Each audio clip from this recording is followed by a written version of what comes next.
Corona virus पूरे विश्व के लिए एक न खत्म होने वाला मुसीबत बनकर आया है। पहली लहर के बाद दूसरी लहर का आना, उस पर से अलग अलग प्रकार के वेरिएंट्स का मिलना और बड़े संख्या में लोगों का इससे संक्रमित होना, सबके लिए ये बहुत ही चिंताजनक है। आज भारत में कुल 3 लाख से अधिक कोरोना के नए मामले सामने आए, जिनमें से 3,690 की मौत हो चुकी है। इसी बीच इन ज़रूरतों के अलावा एक और चीज़ जिसकी डिमांड और कालाबाजारी दोनों देश में बढ़ गई है, वो है रेमडेसिविर दवाई।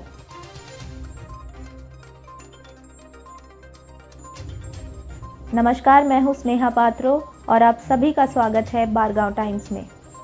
आज हम इसी मुद्दे पर बात करेंगे कि आखिर क्या है रेमडेसिविर दवाई और आखिर क्यों इसकी मांग भारत में इतनी बढ़ गई है। सबसे पहले आपको बता दें कि रेमडेसिविर एक एंटीवायरल दवा है जो 2014 में इबोला वायरस और मिडिल ईस्ट रेस्पिरेटरी सिंड्रोम से लड़ने के लिए बनाया गया था। 2020 में US food and drug administration के पुष्टि के तहत इसे सार्स और CoV-2 वायरस के खिलाफ लड़ने में भी कारगर पाया गया।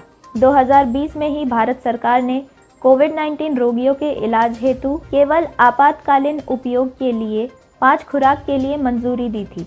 ये दवाई इंजेक्शन के ज़रिए इस्तेमाल किया जाता है और ये दवाई हर किसी पर उपयोग की जाने के लिए नहीं है। सिर्फ इमरजेंसी स्थिति में इसे कुछ ही मरीजों को दी जा सकती है।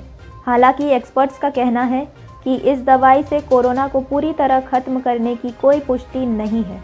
नीति आयोग के सदस्य डॉक्टर VK पॉल ने भी कहा है कि ये दवाई सिर्फ उन्हीं को ज़रूरत है जिनका अस्पताल में भर्ती होना ज़रूरी है या जिन्हें ऑक्सीजन सपोर्ट की ज़रूरत है।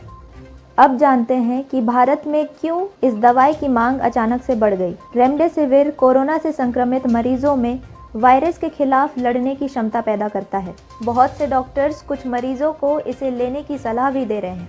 जैसा कि बताया गया है कि आपातकालीन स्थिति या क्रिटिकल स्टेज में ही इस दवा का उपयोग किया जाना है। बावजूद इसके वो लोग भी इस दवाई को खरीद रहे हैं जिन्हें कोरोना नहीं है या जो लोग कोरोना से कम संक्रमित हैं, और यही कारण है जिससे देश में इस दवाई की कालाबाजारी और जमाखोरी शुरू हो गई है। बीते दिनों कई ऐसे गैंग पकड़े गए हैं जो नकली रेमडेसिविर बेचने का रैकेट चलाते थे।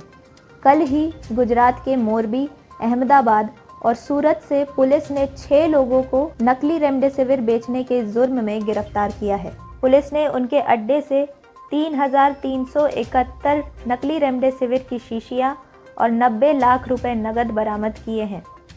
ज़रा सोचिए, इस संकट की घड़ी में भी कुछ लोग अपने ही फायदे का सोच रहे हैं। ऐसे ही कई मामले मेरठ, पुणे, विजयवाड़ा, मैसूर, कोटद्वार और दिल्ली जैसे शहरों से भी आए हैं। दरअसल जनता को जागरूक रहने की ज़रूरत है कि ये दवाई केवल अधिक ज़रूरतमंद लोगों को ही दी जानी है, या आप तब इस दवाई को खरीदें जब आपके डॉक्टर ने इसके उपयोग के लिए प्रेस्क्रिप्शन दिया हो। हम जानते हैं इस महामारी की घड़ी में हम सभी को अपनी और अपने परिजनों के जान की परवाह है, पर दवाई के मामले में भी इस वक्त समझदारी दिखाने की बहुत ज़रूरत है। आपके लिए ये जानना भी ज़रूरी है कि रेमडेसिविर दवाई के अपने साइड इफ़ेक्ट्स हैं। वो साइड इफ़ेक्ट्स क्या हैं और काला बाज़ारी तथा जमाखोरी के बीच यदि आप ज़रूरतमंद हो तो असली और नकली रेमडेसिविर का फ़र्क कैसे करें, ये भी हम आपको कल अगले वीडियो में बताएंगे। तब तक के लिए घर पर रहें, सुरक्षित रहें और देखते रहें बारगांव टाइम्स।